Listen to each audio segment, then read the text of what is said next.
네, 알아두면 쓸데있는 신비한 인덱스 지식을 발표를 맡은 세로이입니다. 자, 그러면 시작을 해보도록 하겠습니다. 먼저 인덱스를 알기 전에 먼 옛날에 저희가 배웠던 DB에 대해서 간단하게만 짚고 가겠습니다. 일단 여러분들이 뭔가 서비스를 할 때 DB를 하시려면 뭐 개인 컴퓨터로 하거나 아니면 클라우드 서비스를 이용을 하셔야 됩니다.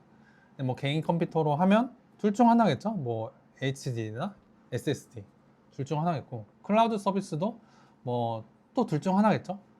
이제 보통 이제 여러분이 쓰실 때 뭐 EC2에다 올려서 EBS를 볼륨으로 활용해서 하는 거나 아니면 RDS 쓰시거나, S3는 여기 관계없고요.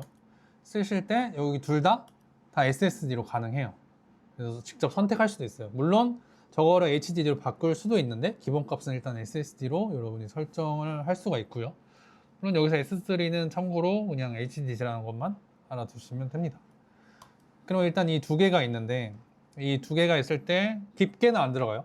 그냥 속도 차이만 난다 정도만 이해를 해주시면 됩니다. 일단 바로 넘어가면, 이게 이제 시몬이라는 개발자인데 이제 쇼피파이라고 있어요. 그러니까 여기서 약간 2025년 기준으로 거래액이 한 500조 되고 연간 구매 유저가 한 8억 명 되는 그런 플랫폼에서 이제 개발자, 시니어 개발자로 계시는 분인데, 여기서 이분이 발표를 하는 도중에 이런 걸 가져왔어요. 물론 더 오래된 자료가 있는데 최대한 최근 거를 가져오려고 가져왔는데, 저거를 이제 좀 보기 쉽게 바꾸면 이제 속도에 관한 거예요. 그래서 일반적으로 이제 메모리가 SSD에 비해 얼마나 더 느린지, 그 다음에 디스크 쓰기에서는 얼마나 더 느린지 이런 걸 알 수 있는데, 일단 기본적으로 봐도 굉장히 많이 느리다는 거를 여러분이 알 수 있을 겁니다. 이거를 조금 더 확 와닿게 하려면 메모리 읽기를 1초라고 친다면 이렇게 됩니다. 그래서 인덱스 SS 쓰기 자체도 57일이나 걸릴 정도로 굉장히 큰 시간이 걸린다고 이해를 해주시면 돼요. 그렇다면 사실상 데이터를 저장할 때 가장 큰 병목은 디스크 IO입니다. 이 디스크 IO를 줄이거나 아니면 효율적으로 하게 해야겠죠. 그래서 처음에는 저게 그냥 순차적으로 그냥 저장하게 하고, 가져올 때는 이제 전부 다 가져오는 식이 많았어요. 이전에는 뭐 인덱스나 이런 게 없다 보니까 그냥 가져와서 거기에 있니 없니를 확인해서 쓰는 식으로 해서 풀테이블 스캔이 굉장히 많이 일어났어요. 그래서 이런 거를 최소화할 알고리즘이 없을까 해서 나온 게 이제 1970년에 비틀이라는 게 생깁니다. 이제 요거를 이제 그 논문을 누가 써서 발표를 했는데 실제 관련 논문이고, 이제 이런 것들을 활용해서 뭐 좀 더 효율적으로 할 수 있다를 알게 됐죠. 그래서 요거를 본격적으로 처음 저격한 게 이제 오라클이고, 1979년에 이거를 본격적으로 오라클 V2에 적응을 했고, 그 뒤에 이제 MySQL도 따라 하게 됐습니다. 그래서 결국에는 이제 인덱스가 탄생이 됐고, 그래서 이제 인덱스 안에서 이제 좀 더 효율적으로 디스크 IO를 할 수 있는 방법을 찾아 나가게 됩니다. 그래서 이 인덱스를 이제 어떻게 사용하냐 보다는 이제 알아두면 좋은 것들에 대해서 알아보겠습니다. 기본적으로 인덱스도 비용이라는 걸 항상 명심을 하셔야 됩니다. 그래서 한 5가지 정도만 오늘은 알아보겠습니다. 첫 번째로 인덱스를 추가할 때, 요거는 뭐 엄청 정확한 수치는 아닙니다. 그냥 어떤 분, 그 DBA 분께서 대략적인 본인의 경험상 느끼는 거를 써주셨고, 실제로 해외에서도 이거보다 더 많이 비용이 들 수도 있고 더 적게 들 수도 있다고 해요. 그래서 일반적으로 인덱스가 하나 늘어날 때마다 그 테이블에 대해서는 어떤 쓰기 비용이 좀 더 많이 기하급수적으로 늘어난다는 것만 인식을 해주시면 될 것 같습니다. 그래서 보통 이제 인덱스를 추가할 때 이런 비용들이 드니까 여러분들이 정말 신중하게 선택을 해야 돼요. 그래서 하나가 있을 때랑 그다음 거기서 하나 더 추가할 때, 그다음 또 더 추가할 때는 레코드 하나의 건수의 쓰기 비용이 정말 많이 올라가기 때문에 이런 것들을 유의하셔야 되고, 물론 DB 자체 내에서도 이러한 것들을 좀 방어할 수 있는 것들이 있습니다. 예를 들어서 뭐 체인지 버퍼라고 있는데, 이건 이제 버퍼풀 안에서 어떤 인덱스를 위한 이 체인지 버퍼를 만들어 뒀습니다. 요거는 이제 변경사항을 이제 디스크에 바로 반영을 하지 않고 저 공간에 이제 변경된 인덱스를 저장을 해놨다가 나중에 이제 그게 실제로 필요할 때나 아니면 저 체인지 버퍼 일정 크기 이상 찼을 때 그걸 디스크로 옮기게 해서 실제로는 쓰기가 일어나도 최대한 디스크 IO가 발생하지 않도록 막게 해줍니다. 그래서 저런 것들로 이제 방어를 해주는데 단 유니크 인덱스와 클러스터 인덱스는 안 됩니다. 근데 여기서 좀 기억하셔야 될 건 유니크 인덱스는 저 체인지 버퍼를 사용할 수 없어요. 그래서 왜냐하면 중복을 확인해야 되기 때문이죠. 그래서 무조건 디스크 IO가 발생하게 돼요. 그래서 여러분들이 유니크 인덱스를 쓸 때는 정말 이게 DB 레벨에서 보장이 필요한가를 확인을 해 보셔야 돼요. 그래서 다른 방법으로 DB 레벨에서 보장을 안 해도 되는 거를 굳이 유니크 인덱스를 넣어서 꼭 디스크 IO로 만들 필요는 없겠죠. 그래서 뭔가 자주 줘야 되는 건데 DB 레벨에서 뭔가 보장할 필요가 없다는 게 뭔가 그 중복성을 커트할 필요가 없다면 다른 인덱스를 쓰시는 것이 훨씬 더 효율적이겠죠. 그래서 이런 걸 통해서 좀 더 한다고 보시면 되고, 그 다음에 저 버퍼풀, 체인지 버퍼풀 사이즈도 늘릴 수가 있게 되어 있습니다. 기본이 이제 25% 정도 되는데, 만약에 여러분들이 뭐 로그 수집 DB나 아니면 뭔가 대규모 배치 입력 시스템이면 뭔가 쓰기가 더 많이 일어나니까 저런 곳에서는 좀 더 퍼센테이지 늘려도 됩니다.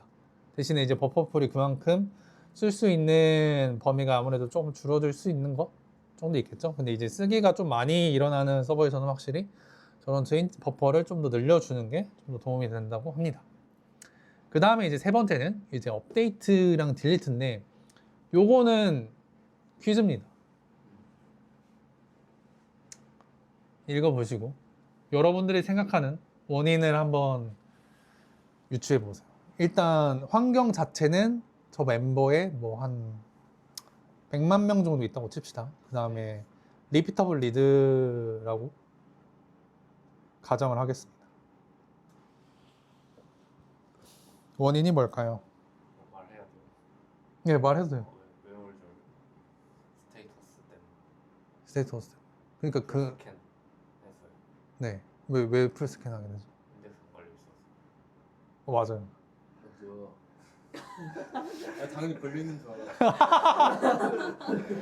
이렇게 발생하는 거는 인덱스가 없기 때문인데, 왜 인덱스가 없으면 그렇게 될까요? 정렬이 안 돼 있어. 그건 아니에요.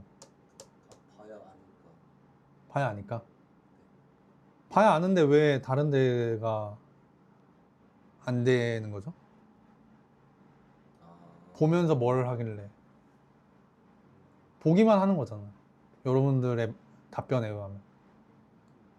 업데이트를 하니까 네. 락을 걸어야 돼서 네. 그런 거 아닐까요? 이 어디에 락을 걸어요? 레코드를 하나하나 순회하면서 네. 조건을 검사할 텐데 네. 내가 하나 읽고 다음으로 넘어가는 네. 사이에 네. 다른 네.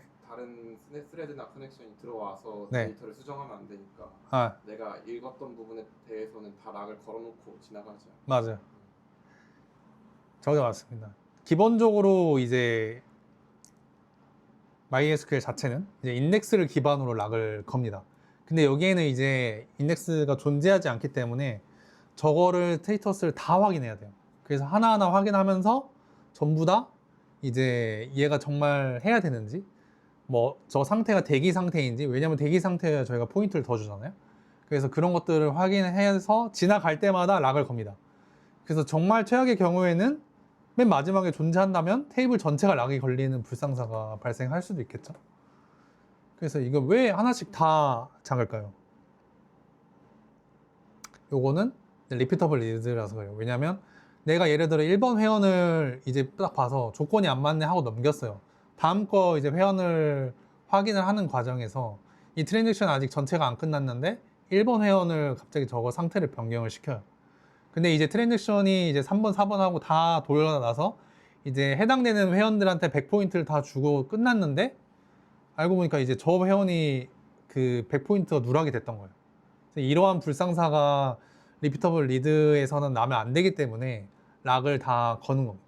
그래서 지나가는 것마다 락을 다 걸기 때문에 여러분들이 업데이트랑 딜리트를 할 때 만약에 거기에 정말 많은 데이터가 존재한다면 그게 전부 다 락이 걸리기 때문에 모든 조회나 쓰기나 그런 게 다 대기를 타게 돼요. 그러면 커넥션 풀도 나중에 꽉 차게 되고, 뭐 어떤 응답은 이제 응답 시간 초과도 걸릴 수가 있고, 이런 것 때문에 나중에 실제 서비스에는 문제가 생길 수 있기 때문에 이런 것들을 항상 조심을 하셔야 돼요. 그래서 웨어저 걸 때 꼭 그게 인덱스에 있는지 확인을 하셔야 되고, 근데 만약에 테이블에 뭐 어차피 뭐 데이터가 별로 없다면 사실 크게 안 거셔도 돼요. 왜냐하면 굉장히 빠른 속도로 확인을 하고 끝나기 때문에 데이터 자체가 크지 않더라면 상관은 없지만 만약에 앞으로 계속 쌓일 데이터나 아니면 테이블 자체가 원래부터 컸는데 새로운 뭔가 업데이트나 딜리트 SQL 문이 추가된다면 꼭 확인을 하셔야 됩니다. 그럼 네 번째는 가용성과 효율성 판단입니다. 여기서는 이제 비트윈 인덱스 특성상 조건에서 불가능해요. 뭐 not이나 not between이나 is not null이나 이런 것들은 이제 그 인덱스를 탈 수가 없어요. 왜냐하면 그거를 기점으로 왼쪽 오른쪽이 나눠지게 되잖아요. 기본적으로 이제 비트윈 인덱스는 한쪽을 기준으로 정렬해서 쫙 보는 건데 요거는 기점이 두 개로 나뉘게 돼요. 그래서 인덱스를 쓸 수 없어서 결국에는 전체 풀테이블 스캔을 하는 경우도 발생할 수 있게 돼서 좀 더 비효율적이겠죠. 그래서 이런 것들을 쓸 때는 인지는 하고 계셔야 됩니다. 인덱스를 탈 수 없는 걸 인지를 하고 계신 다음에 쓰셔야 되고, 이러한 경우에도 안 됩니다. 뭔가 스토어드 함수라는 거는 뭐 우리가 그 데이터베이스 안에서 미리 작성해둔 사용자 정의 함수라고 생각하시면 되고, 저런 것처럼 뭐 다른 함수 같은 것들 사용하면 기존의 칼럼에 있는 값들이 아니기 때문에 인덱스가 존재하지 않게 되잖아요. 새로 만든 거니까. 여기 뭐 플러스 100 할 때 이런 것들, 그래서 이런 것들이 인덱스를 탈 수 없기 때문에 따로 시간이 더 걸린다는 점 인지를 하시면 되고요. 그 다음에 데이터 타입, 이것도 은근 실수가 많이 나는데, 예를 들어서 이제 폰 넘버가 이제 바차로 돼 있는데 만약에 숫자를 넣었다. 그럼 이 자체 내부에서 묵시적으로 형변화를 하는데 이때 인덱스가 안 타집니다. 그래서 이런 것들은 꼭 기억을 해주시면 되는데, 이거 말고도 더 많은데 일단 이 정도만 좀 알아두시면 좋을 것 같습니다. 그래서 인덱스의 비트레이 특성을 좀 이해해 주시면 굳이 여기 있는 거 다 안 해줘도 이 상황에서는 뭔가 새롭게 생겨나는 거기 때문에 인덱스를 안 탈 것이다 라고 인지를 해주시면 될 것 같습니다.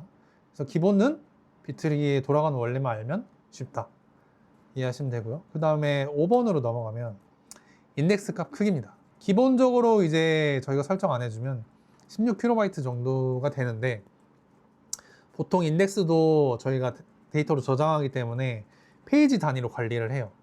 근데 여러분들이 이제 키 값을 정해 줄 때 키 값을 크게 잡으면 잡을수록 한 페이지당 들어갈 수 있는 인덱스가 더 적어지겠죠. 그러면 이것들이 더 많아지면 쌓이면 쌓일수록 이제 키에 그 페이지당 들어가 있을 수 있는 키가 적어지게 되겠죠. 그러면 데이터를 담는데 트리 깊이도 더 깊어지게 되고, 그 다음에 그러면 깊이가 깊어질수록 탐색당 디스크 랜덤 IO가 더 많이 발생하게 돼요. 왜냐하면 비트리 자체가 그 노드마다 이제 페이지 단위로 관리가 되는 거기 때문에 이게 노드를 한번 바꿀 때마다 랜덤 IO가 된다고 이해하시면 됩니다. 그래서 어쨌든 간에 같은 페이지 안에 더 많이 담지 못하는 순간 더 많은 페이지들이 필요하게 될 거고, 나중에 최종적으로는 깊이가 더 깊어질 수도 있습니다. 그렇기 때문에 랜덤 IO가 더 많이 발생하긴 하는데, 보통 깊이가 한 3 정도에서 한 1억 개 정도가 커버가 되고 1억 5천 개 정도. 그 다음에 깊이 4까지 내려가면 한 60억 개 정도 커버가 된다고 이해하시면 될 것 같습니다. 그래서 대략 500개 정도일 때, 키 하나에 아까 제가 말씀드렸던 한 대략 500개, 페이지당 500개 조금 넘었을 때 그렇게 커버가 된다는 것만 이해해 주시면 될 것 같습니다. 그래서 이러한 부분도 여러분의 인덱스의 어떤 키 값을 정할 때 염두해 두시면 좋습니다. 그래서 너무나 긴 길이를 사용하지 않도록 조금 유념을 하셔야 되고, 사용한다면 이러한 조금 전도 있다는 것도 이해해 주시면 될 것 같습니다. 그 다음에 여기서 한 걸음 더 가면 이제 여러분들이 보통은 너무 과하게 여유 있게 잡을 때가 있잖아요. 근데 그렇게 되면 이게 지금 8.0 이상 버전에서는 최적화를 최대한 많이 되게 해놨어요. 예를 들어서 우리가 바차를 300으로 해놨어도 이게 실제 데이터가 20바이트 정도면 딱 그 정도만 쓰게 해놨는데, 이것도 사실 연산이 들어갑니다. 그래서 오버헤드가 조금 존재하고요. 그래서 최대한 거의 알맞게 해주는 게 사실 DB한테는 좋고요.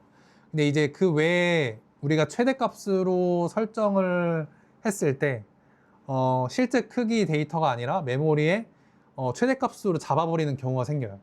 그때가 이제 대표적으로 이제 내부에서 임시 테이블 생성할 때나 아니면 인덱스 없이 정렬할 때 이때인데, 이때는 이제 예를 들어서 위에 임시 테이블을 할 때는 뭐 제일 많은 게 이제 유니온이나 서브쿼리 같은 거 쓸 때는 100%까지는 아니지만 웬만하면 저 최대값을 먼저 메모리로 할당하고 계산이 이루어져요. 그렇기 때문에 여러분들이 어떤 크기 값을 정할 때는 너무 과하게 크게 안 잡으시는 게 사실 좋긴 합니다. 그래서 이러한 점도 있다는 걸 이해하시면 되고, 그 다음에 정렬할 때도 이제 소트 버퍼에서 그 정렬을 미리 저 안에서 해결을 하는데, 만약에 저 안에서 해결할 수 없는 정도의 크기가 된다면 디스크 IO가 발생하게 돼요.